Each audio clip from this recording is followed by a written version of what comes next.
महिला दिनानिमित्त अशा महिलांची ओळख करून घेणं नेहमीच प्रेरणादायी ठरतं, ज्या कामाच्या व्यापातही स्वतःच्या आवडीनिवडी जपत यशाची शिखरं गाठतात. जिल्हाधिकारी कार्यालयातील महसूल सहाय्यक म्हणून जबाबदारी पार पाडणाऱ्या मीना विद्याधर आणेकर आज आपल्या स्टुडिओमध्ये महिला दिनाच्या निमित्ताने उपस्थित राहिल्या आहेत.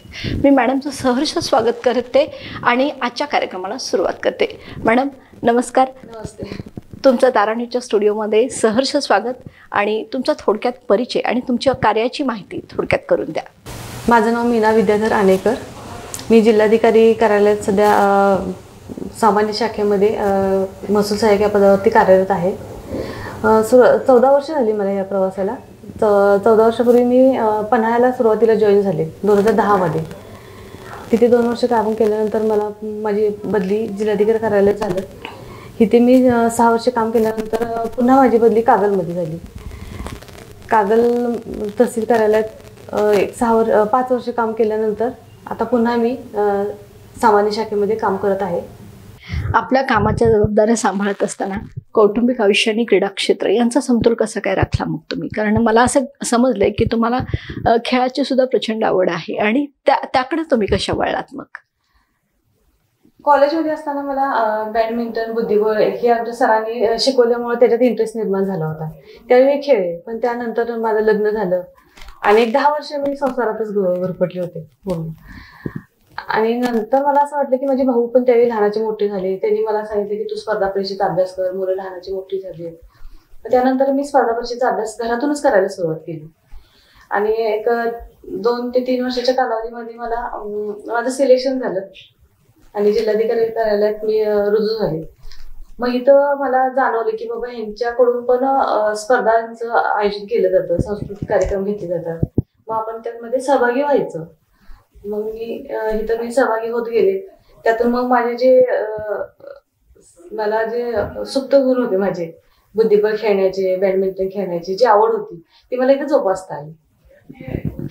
मला विचारायचं आहे की कौटुंबिक मग सपोर्ट कसा भेटतो? कुटुंबामध्ये कोण कोण आहेत? आणि जेव्हा तुम्ही तुमचं शालेय शिक्षण पूर्ण केलं तेव्हा अभ्यासात कशा होतात? त्यावेळी कसा अभ्यास केला? साहजिकच आहे, तुम्ही कनिष्ठ पदावर आता महसूल विभागात काम करताय, तर कसा अभ्यासक्रम होता? MPSCची परीक्षा देऊन कशा पद्धतीनं तुम्ही हे यशाची शिखरं गाठली आणि स्पोर्ट्सची हौस सुद्धा तुम्ही भागवून घेतली? काय सांगाल याबद्दल? घरी आमचे सासू होत्या आणि मिस्टर, 2 मुलं आहेत. सुरुवातीला म्हणजे त्या होत्या मला सपोर्ट करायला. तर मला वाटतं ते एक 10 वर्ष होत आली त्यांचं निधन झाले. त्यानंतर मिस्टरांनी मला पूर्ण साथ दिलेली आणि आता मुलं पण माझी लहानाची मोठी झाल्यामुळं मम्मी तू जा, आम्ही सगळं घर सांभाळतो वगैरे असं असतं त्यांचं. आणि मी आता राज्यस्तरीय स्पर्धेसाठी नांदेडला 8 दिवस होते. त्या काळात मिस्टर आणि मुलींनी माझं पूर्ण घर सांभाळलेलं. मला विचारायचं की महिला दिनाच्या निमित्ताने महिलांनी आरोग्य आणि फिटनेसकडे लक्ष देणं किती गरजेचं वाटतं तुम्हाला आणि याबद्दल तुमचं वैयक्तिक मत काय आहे? फिटनेसकडे मॅडम खूप लक्ष दिलं गेलं पाहिजे. कारण आपलं जर फिटनेस असेल, तब्येत चांगली असेल तर आपण आणखी काम करू शकतो. मला तरी म्हणजे योगासनांची खूप आवड आहे. सूर्यनमस्कार घालणं हे तर माझं खूप आवडीचा नित्यक्रम आहे. तो कॉलेजमध्येच ह्याची मला आवड निर्माण झालेली आहे आणि कॉलेजमध्ये पण ह्या स्पर्धा झालेल्या होत्या.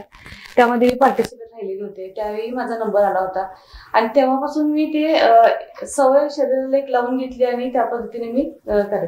माझ्या सानिध्यात मी प्रत्येक महिलेला मी योगा करा, सूर्यनमस्कार घालायचं मी माहिती देत असते, सांगत असते. तर आपण निरोगी राहिलो तर आपण आणखी काम करू शकतो. मॅडमनी खूप छान सांगितलं की सगळं करत असताना पहिला तुम्ही आरोग्य जपलं पाहिजे.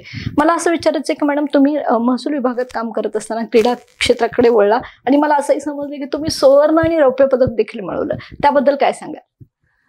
बॅडमिंटन खेळायची एक आवड होती, बुद्धिबळ खेळण्याची पण आवड आहे. त्यामध्ये मी आवड म्हणून खेळत गेले आणि त्या आवडीमधून मला पदक मिळालेली आहेत. ही त्यामुळे खूप आनंद होतो. कसा वेळ काढलात तुम्ही? मी मुलांबरोबर खेळत असते. घरी बुद्धिबळ खेळते. नंतर आमच्या घर मोठं असल्यामुळे आमच्याकडे ग्राउंड पण आहे, तिथं मला आमचं प्रॅक्टिस सुरू असतं. रोज सकाळी मी उठलं की तिथं बॅडमिंटन खेळतो. ओके. म्हणजे मुलांच्या सोबत खेळता खेळता मॅडमना ती आवड लागली. मॅडमनी ती नुसतं आवड जपली नाही तर ती जोपासली, आपली हौस निर्माण केली आणि हौस निर्माण करत त्यांनी मेडल देखील मिळवलं. ही खरोखरच अभिमानाची गोष्ट आहे. मी मॅडमना पुन्हा एकदा विचारेन की महिलांनी आता महिला कौटुंबिक आणि नोकरी सांभाळताना त्यांना असं म्हणतो की आपल्याला वेळ मिळत नाही. त्या बऱ्याचदा ही तक्रार ऐकायला मिळते महिलांची की आम्हाला दुसरं काही करण्यासाठी किंवा हौस जपण्यासाठी वेळ भेटत नाही.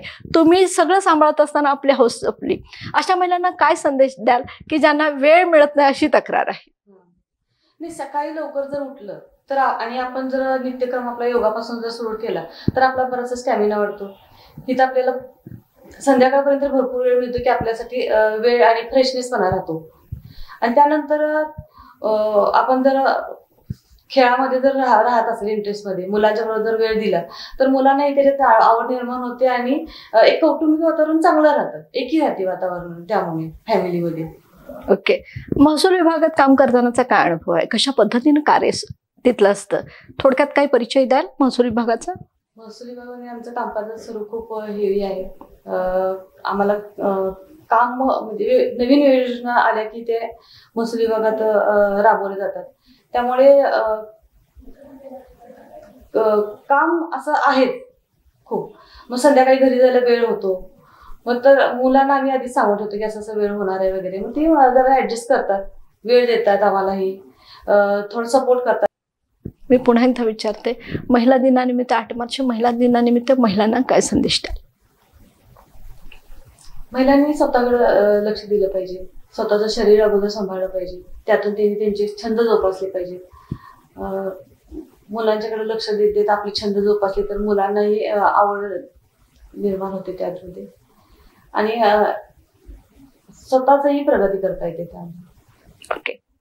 तर मॅडमनी MPSC ही एक्झाम दिली.